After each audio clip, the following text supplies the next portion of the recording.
Assalamualaikum warahmatullahi wabarakatuh. Innal hamdalillah wassalatu wassalamu ala Rasulillah. Asyhadu an la ilaha illallah wa asyhadu anna Muhammadan abduhu wa rasuluh. Qala Rasulullah sallallahu alaihi wasallam,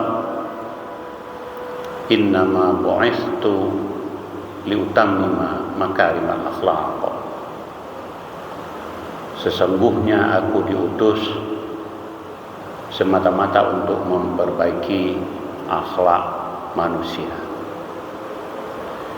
Bapak dan Ibu sekalian, para jamaah, kita bersyukur kepada Allah Subhanahu wa taala. Salat dan salam selalu kita mohonkan kepada Allah supaya Allah terus curahkan untuk junjungan kita Nabi besar Muhammad sallallahu alaihi wasallam. Topik pengajian kita pada kesempatan ini berkenaan dengan buah puasa itu terletak pada akhlak. Kita sudah meninggalkan bulan Ramadan lebih kurang 2 minggu lalu. Memang puasanya sudah lewat, rangkaian ibadahnya sudah lewat. Tapi disinilah kita perlu faham bahwa apa yang kita lakukan di bulan Ramadan sangat penting untuk kehidupan kita di luar bulan Ramadan. Jangan hanya berfikir selesai Ramadan ya selesai, lalu di luar bulan Ramadan tidak ada hubungan apa-apa. Kalau ada di antara kita yang berpikir seperti itu keliru. Justru bulan Ramadan ditetapkan Allah berupa latihan mengendalikan hawa nafsu, supaya kita semakin menjadi hamba Allah yang memiliki akhlak mulia, akhlak terpuji. Coba bayangkan kaum muslimin berbahagia, betapa selama ini kita masih banyak melihat problem-problem dalam kehidupan sosial kita. Banyak misalnya orang-orang yang mengambil harta orang lain, maling, rampok, atau bahkan pejabat publik melakukan korupsi. Mereka merasa tidak apa-apa melakukan korupsi itu. Mereka tidak merasa bahwa yang mereka korupsi adalah haram hukumnya. Buktinya mereka tidak merasa apa-apa, ya mereka terus lakukan juga korupsi. Satu kali korupsi merasa enak, kemudian mereka lanjutkan, merasa tidak apa-apa. Coba bayangkan, sampai saat ini tidak terhitung rasanya pejabat kita yang korupsi itu. Dari yang setingkat menteri, dirjen, gubernur, wali kota, bupati, kepala dinas, macam-macam. Tidak tanggung-tanggung. Partai, anggota partai, pimpinan partai juga tidak terkecuali. Ini menandakan apa? Yang menandakan akhlak yang rendah. Tidak bisa membedakan yang halal dari yang haram. Dan ini jelas. Sepanjang orang merasa tidak apa-apa melakukan dan mengambil yang bukan haknya, yang haram, itulah tanda problem serius dari sisi akhlak. Kok data di dunia tidak ada batas-batas. Ini satu. Contoh lain apa? Betul 2 hari lalu sudah ada sidang MK, Mahkamah Konstitusi. Sebelumnya beredar informasi yang luas betapa banyak kecurangan, betapa banyak manipulasi dalam pemilu, politik uang, segala macam. Semuanya berkaitan dengan akhlak. Apa akhlaknya? Untuk mencapai apapun, banyak orang mengatakan boleh melakukan apa saja, walaupun dengan cara yang dilarang oleh agama, walaupun dengan cara yang haram, memanipulasi, mengatur-ngatur segala macam. pokoknya tujuan tercapai, apapun caranya, apapun jalannya. Ini indikasi krisis akhlak. Indikasi krisis akhlak yang sangat serius yang kita hadapi dalam kehidupan bernegara. Jadi contoh besar ini perlu kita kemukakan untuk kita ketahui. Ini problem yang harus kita perbaiki. Penting untuk kita sadari Bapak para jamaah sekalian, sebagian dari mereka-mereka yang melakukan korupsi, yang melakukan kecurangan itu adalah orang-orang yang salat juga, orang yang puasa juga. Karena mereka muslim. Karena sebagian mereka juga orang kaya, tiap tahun pergi umrah, pergi haji. Tapi yang anehnya apa? Kok terdapat perbedaan rajin salat, rajin puasa, ke Mekah tiap sebentar, tapi korupsi juga, melakukan kecurangan juga. Kenapa kok ada dua hal yang berbeda? Yang elok dikerajukan dan buruk juga dikerajukan juga. Betapa anehnya. Disinilah orang mengatakan dan punya asumsi yang keliru. Yang penting ambo kali solat Jumat, ambo boleh rutin solat Jumat. Lalu kalaupun saya melakukan dosa akan dihilang dengan amal-amal saya. Itu cara berpikir yang keliru. Mestinya apa? Semakin baik ibadah kita, semakin baik akhlak. Jangan hanya apa? Untuk seolah menutupi, merasa bahwa ibadahlah bagus, lalu kemudian dosa nanti dihapus oleh ibadah-ibadah. Apa memang Allah bisa ditipu? Allah tidak akan bisa ditipu. Dan itulah yang disebut dalam bahasa agama kemunafikan. Munafik, merasa beriman lain, tapi yang lain dilarang Allah dikerjakan juga. Itulah munafik. Maka disinilah kaum muslimin berbahagia, tanpa bermaksud untuk menunjuk-nunjuk siapapun.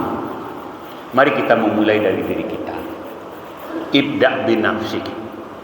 Kehidupan ini tidak akan menjadi baik dengan hanya ibadah. Saya harus katakan ini. Kehidupan ini tidak akan menjadi lebih baik dengan hanya ibadah semata. Kenapa? Nabi sudah menegaskan yang bisa memperbaiki kehidupan ini adalah akhlak. Bahasa lainnya sekarang etika, moral. Itulah yang bisa memperbaiki.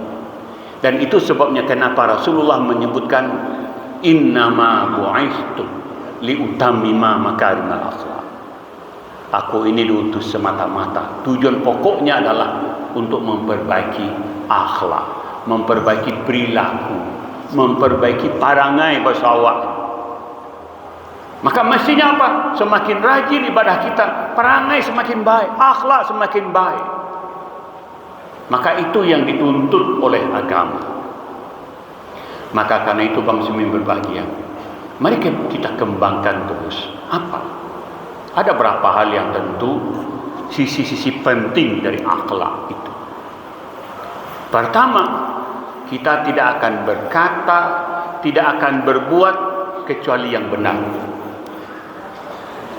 Tidak akan berkata, tidak akan berbuat kecuali yang benar. Kenapa? Di sini banyak orang bermain-main selama ini. Berkatanya benar, tapi berbuatnya salah. Maka agama mengatakan berkata dan berbuat yang benar. Ini penting. Karena dengan inilah insya Allah kebenaran akan bisa terwujud dalam kehidupan ini. Tidak akan ada lagi insya Allah manipulasi, kecurangan. Kalau semua kita punya komitmen berkata dan berbuat yang benar. Dan ini penting menjadi kesadaran kolektif kita semua. Karena apa? Dalam kehidupan kita sering kita diuji untuk berkata yang benar atau berbuat yang benar. Benar di sini apa? Benar bukan benar menurut kita, benar menurut Allah dan Rasul. Ini penting. Yang kedua, mari kita kembangkan terus kepedulian, perhatian terhadap saudara kita. Banyak selama ini orang mengaku muslim, rajin salat tapi bakhil, tapi pelit. Maka orang itu ibadahnya mungkin masa rajin, tapi tidak punya kepedulian. Maka itu sama juga bohong. Saya harus mengatakan sama bohong. Kenapa? Dia tidak mengubah dirinya sendiri. Dia membiarkan kemunafikan pada dirinya sendiri. Maka seorang mukmin yang benar itu apa?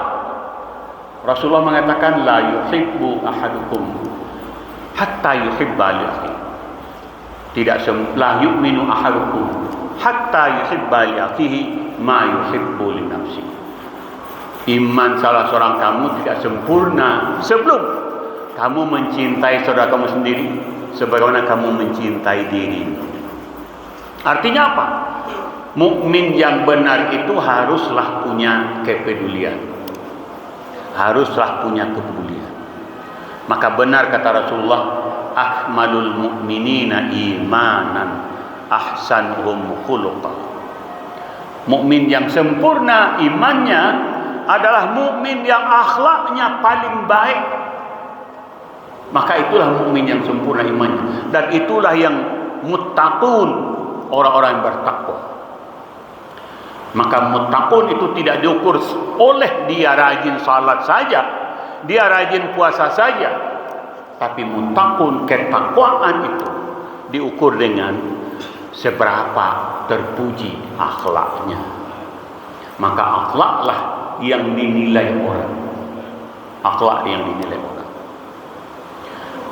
Yang ketiga, kaum muslimin berbahagia, garis besar, orang yang bertakwa itu memiliki akhlak yang dengan akhlaknya itu dia terus membangun silaturahmi, memperbaiki silaturahmi yang putus, menyambungkan silaturahmi.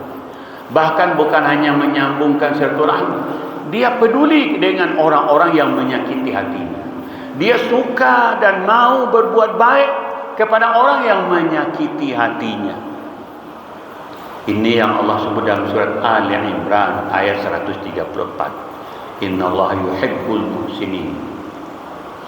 Karena itu kaum muslimin berbahagia, Bapak para jamaah sekalian, puasa memang sudah lewat. Tapi sekali lagi penting saya ingatkan, manfaat dan urgensi puasa akan kita lihat pada akhlak kita masing-masing. Mari karena itu kita berusaha terus untuk memperbaiki akhlak kita. Tentu kita tahu kekurangan kita apa. Tanpa kecuali, saya yakin dan percaya kekurangan kita masih banyak. Karena itu mari kita bermohon kepada Allah supaya Allah beri kita hidayah dan Allah beri kita kekuatan untuk menjadi hamba Allah yang makin memiliki akhlak mulia. Kalau itu sudah kita miliki, insya Allah kehidupan ini akan menjadi kehidupan yang membuat kita berbahagia. Kita berbahagia di dunia dan insya Allah kita berbahagia dan selamat di akhirat kelak. Mudah-mudahan ada manfaatnya. Wabillahi taufiq wal hidayah. Wassalamualaikum warahmatullahi wabarakatuh.